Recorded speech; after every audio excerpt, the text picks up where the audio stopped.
Les chercheurs, l'enseignement supérieur dans la rue, c'est rare. Oui, c'est assez rare. Enfin, ça arrive, mais c'est assez rare, effectivement. Mais je pense que la situation vraiment le nécessite. Alors que se passe-t-il? Est-ce que vous pouvez expliquer aux téléspectateurs, aux gens qui ne connaissent pas forcément les problèmes de l'enseignement supérieur de la recherche, quelles sont vos revendications? Les revendications, en fait, sont venues de notre travail en conseil scientifique, où au fur et à mesure des années, on s'est aperçu qu'il y avait une diminution des effectifs permanents au CNRS et dans les EPST, et aussi une diminution dramatique du nombre de postes mis au recrutement, alors que le nombre de précaires a augmenté de façon exponentielle dans les dernières années, en particulier à la suite de la création de l'ANR et de tous les postdoctorants qui ont été recrutés, au détriment en fait des postes statutaires en partie. Et on ne peut pas faire de la recherche comme ça avec des gens précaires en permanence. Et aussi, on est en train de dégoûter toute une génération des études scientifiques et de la recherche scientifique en particulier. Et d'autre part, au niveau de l'avenir de la France et de son rayonnement culturel et économique, elle a absolument besoin de maintenir et développer son potentiel scientifique par rapport aux pays qui, eux, ont bien compris l'enjeu et développent leurs activités scientifiques. Donc nos laboratoires sont exsangues, on n'a plus de crédits récurrents et on ne travaille qu'avec des précaires et c'est catastrophique pour les laboratoires. Donc, la gestion de l'État est uniquement une gestion économique. L'idée, c'est de faire des économies par tous les côtés, c'est ça? Indépendamment des besoins du pays en matière de développement scientifique et culturel.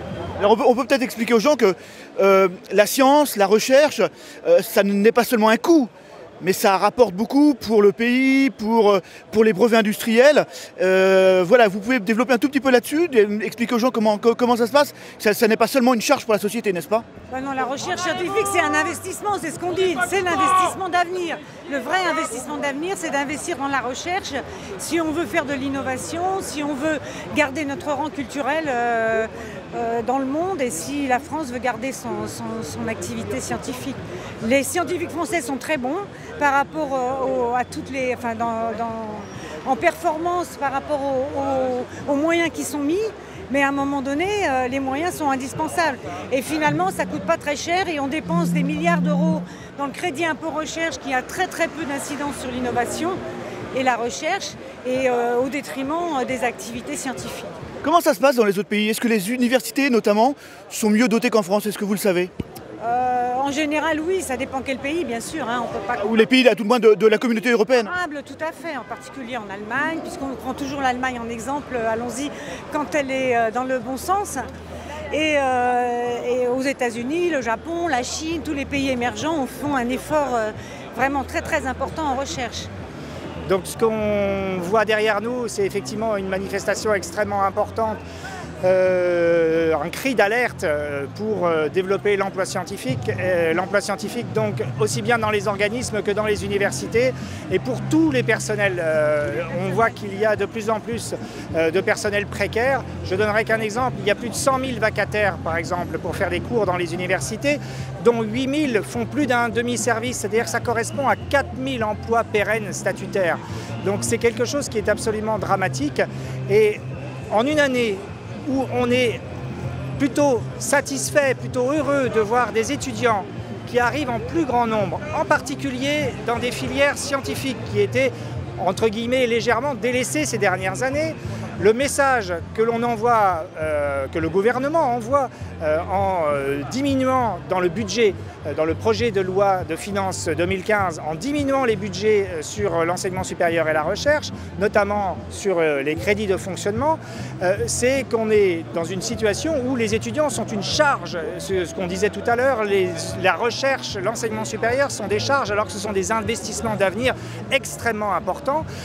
Donc il est fondamental de changer complètement d'orientation, de changer complètement de cap pour que les étudiants soient accueillis dans des conditions qui leur permettent de poursuivre leurs études de façon satisfaisante, simplement satisfaisante. Si l'on veut éviter ce gâchis qui consiste à envoyer des étudiants dans des groupes surchargés, dans des cours surchargés, Parce que ces étudiants, certains se destineront bien sûr à la recherche, ce n'est pas la majorité, mais il est important, fondamental qu'ils puissent s'orienter vers ces métiers, mais aussi vers d'autres métiers qui nécessitent de toute façon une qualification de haut niveau, parce que les métiers deviennent de plus en plus complexes, parce qu'ils évoluent de plus en plus rapidement. Il est important qu'on puisse apporter des formations tout à fait compétitive, puisque c'est le mot qui est utilisé par le gouvernement, mais des formations de haut niveau pour ces étudiants.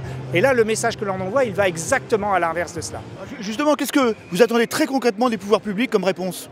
Alors, il y a des aspects budgétaires, bien évidemment, plan d'urgence, parce que les universités sont exsangues. Les universités ne déposent pas de bilan ou ne sont pas en double déficit, comme dit la ministre, simplement parce qu'elles rabotent sur tous les moyens, en particulier les moyens pour les formations. Donc, il est évident que si on ne donne plus de formation, si on ne donne plus rien du tout aux étudiants, ça ne nous coûtera pas très cher et on n'aura pas de déficit. Mais ce n'est pas ça l'objectif, bien évidemment. Donc, il est important qu'un plan d'urgence soit octroyé aux universités pour simplement accueillir décemment les étudiants, résorber la précarité, parce qu'on l'a dit tout à l'heure, il y a énormément de précaires, aussi bien chez les personnels BIATOS, donc les ingénieurs, les techniciens, les administratifs, que chez les chercheurs, enseignants-chercheurs et enseignants. Donc ça, c'est vraiment fondamental.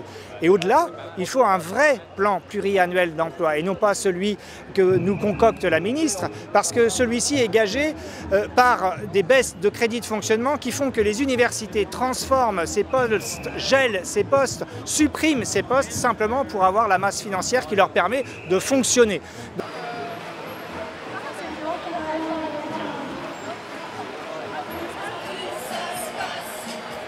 Quand on lâche nos écrans, c'est dans la rue que ça se passe. Quand il se passe quelque chose, c'est dans la rue que ça se passe. Quand on s'est rencontrés, c'est dans la rue que ça se passe. La personne est allée, quand il se passe quelque chose.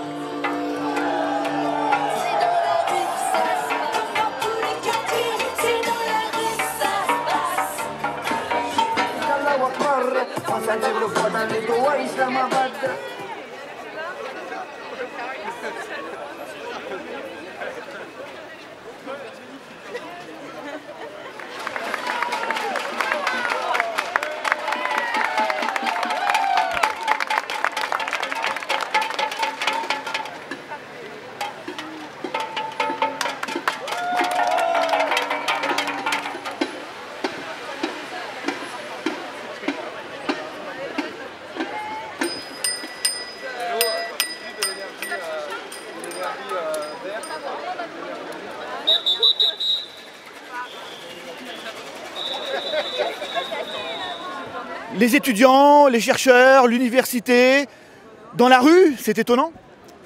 C'est pas particulier. Ou rare plutôt. C'est très rare, mais c'est pas étonnant dans la conjoncture actuelle, surtout tous les jeunes qui sont là, où on les a formés, parce que moi je suis plus une étudiante, mais on les forme, ils obtiennent les diplômes les plus prestigieux qui existent, et on les envoie faire des CDD jusqu'à ce que les laboratoires ne puissent plus du tout les garder, et où ils finissent dans d'autres métiers qui n'ont rien à voir avec leur qualification. Donc je crois que c'est un gâchis pour la France, pour le monde entier, et qu'on est en train effectivement non seulement d'impacter leur avenir, mais d'impacter aussi celui de l'ensemble de la société. Vous formez ces jeunes sur quelle profession, quel type de profession ? Moi je les forme en biologie dans un centre anticancéreux, donc ils travaillent tous pour essayer d'améliorer la prise en charge de cette maladie qui touche, je pense, un grand nombre de la population. Alors on parle beaucoup d'étudiants formés qui partent ensuite à l'étranger, c'est une réalité ? C'est une réalité, c'est presque obligatoire maintenant dans le cursus, et ils ne reviendront pas parce qu'actuellement il n'y a pas de possibilité de leur proposer un avenir intéressant en France. Donc la France paye et forme des techniciens extrêmement performants et les laisse partir ensuite, ne leur donne pas de poste. C'est terrible comme constat. Elle forme des techniciens, des ingénieurs, des chercheurs. Et je crois que c'est très apprécié par d'autres pays qui récupèrent les meilleurs de nos formations. On a été diplômés cette année dans le domaine de la cancérologie. Alors qu'est-ce que vous rencontrez comme difficulté au niveau de votre formation, au niveau des perspectives que vous donne l'État pour exercer votre métier ? C'est qu'il n'y a pas de perspective, tout simplement. Le chômage à la sortie de la thèse, Pôle emploi. Puis on accumule les stages postdoctoraux, au moins 2. Et donc, pas de CDI avant les 35 ans en moyenne. Ouais, voire 40. Et donc, nous, on a choisi de partir à l'étranger, aux États-Unis, cet hiver. Voilà, c'est ce que nous disait votre professeur tout à l'heure, c'est presque une obligation, oui, j'osais pas utiliser le terme, presque une obligation pour les étudiants, une fois formés, une fois leur diplôme acquis, de partir à l'étranger. Oui. Oui, c'est quasiment une obligation, puisque nous demandons une mobilité, et puis il n'y a pas vraiment d'opportunités en France. Donc, c'est une obligation de partir. C'est le constat de la majorité des étudiants. Mais Case inévitable, c'est de partir, c'est même pas de partir, c'est de faire au moins 2 postdocs minimum pour espérer un jour pouvoir passer des concours et obtenir un poste. Donc forcément, il manque des postes en France. Qu'est-ce qui se passe? Il manque des postes. Qu'est-ce qui se vide des services de recherche, des services de médecine? Où sont les manques en personnel aujourd'hui? Nous, on connaît surtout les services de recherche. Oui. Après, faut demander au gouvernement. Disons que plus ça va, moins il y a de je pense qu'on a d'avenir et moins on y croit. Donc le constat que vous dressez est assez terrible. Triste, hein. Il est triste. Mais on a quand même espoir de rentrer un jour avec cette expérience tant demandée et tant convoitée et enchaîner les concours. Donc voilà, c'est un constat, pas rien.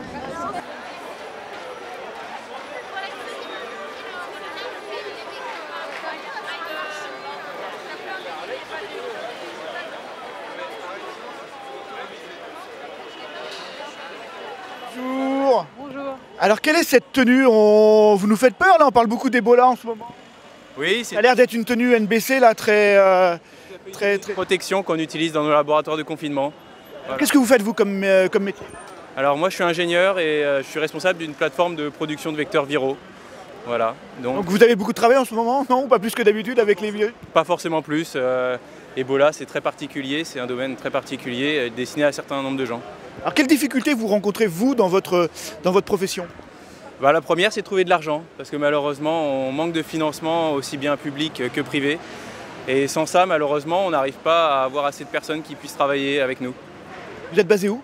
Nous on est sur Paris, l'université Paris Diderot.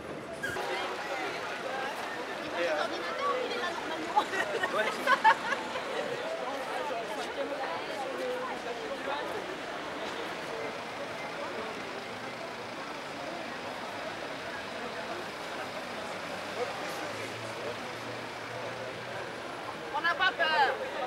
Le changement, c'est pire qu'avant. Une spécialiste du mensonge. Elle explique depuis des mois.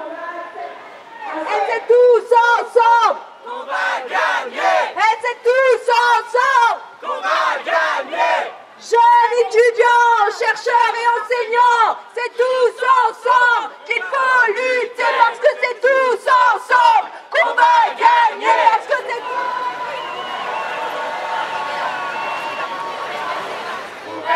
Après virer, chercher, trouver. Après virer, chercher, trouver. Après virer. Attention derrière. Ah bah oui, mais c'était exprès.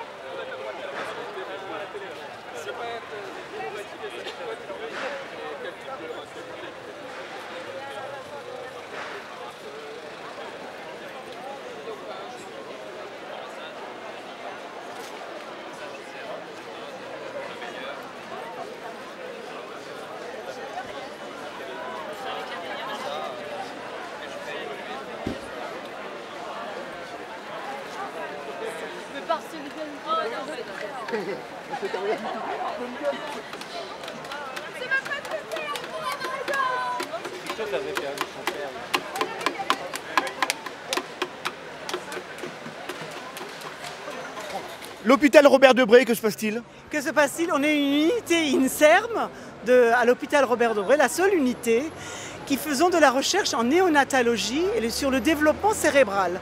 Et on commence à être dans les mêmes problèmes que tout le monde, avec un manque de moyens, manque d'argent, manque de personnel, manque de postes pour nos jeunes et un gâchis phénoménal.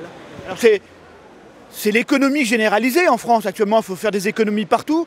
Pourquoi il est important de ne pas faire d'économies sur le secteur de la recherche, de l'hôpital, de la médecine? Pourquoi? De la recherche essentiellement, surtout de la recherche aussi également en amont, parce qu'il y a de l'argent pour faire de la recherche en aval, application, mais de la recherche fondamentale qui va être la base de ce qui va porter dans la suite le reste. Donc ça c'est important, c'est essentiel et ce qu'on demande n'est pas obligatoirement de l'argent en tant que tel, c'est de redéploiement, de choix de où on met l'argent.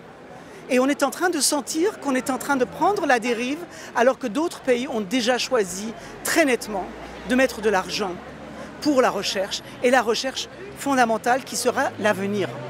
Beaucoup d'étudiants depuis tout à l'heure nous ont déclaré devoir partir travailler à l'étranger après avoir été formés en France par l'argent de la France, par le contribuable. Donc c'est terrible, non, pour une nation de former des gens à un très haut niveau de technicité et de les voir partir ensuite exercer leurs compétences étrangères. Vous le constatez, vous aussi?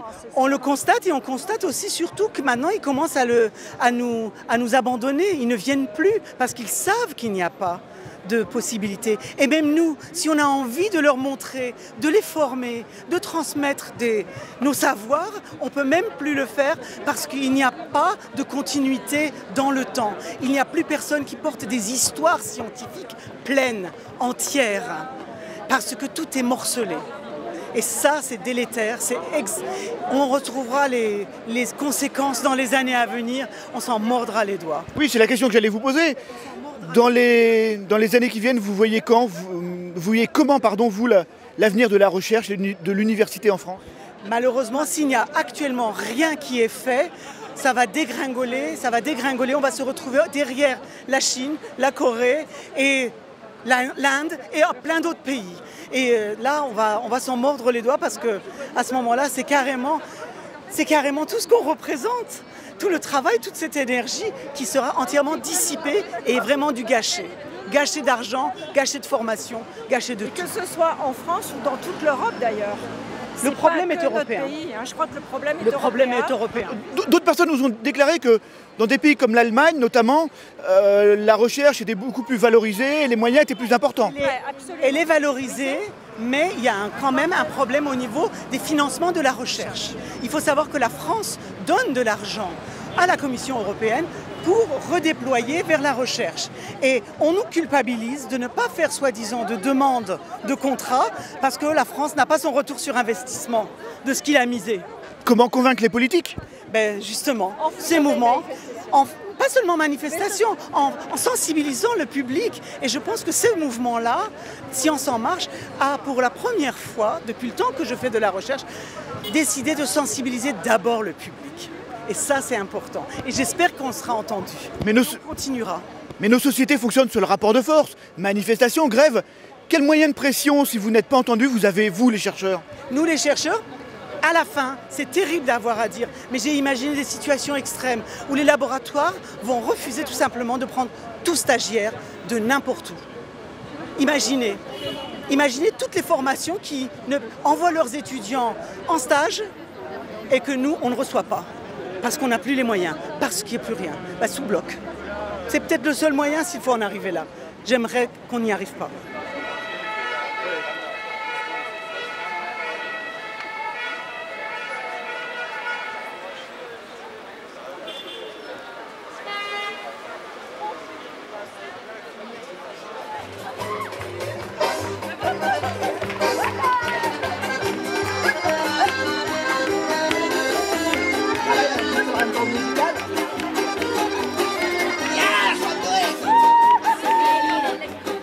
Montagna, oh bella ciao, ciao, ciao, ciao, e se felice.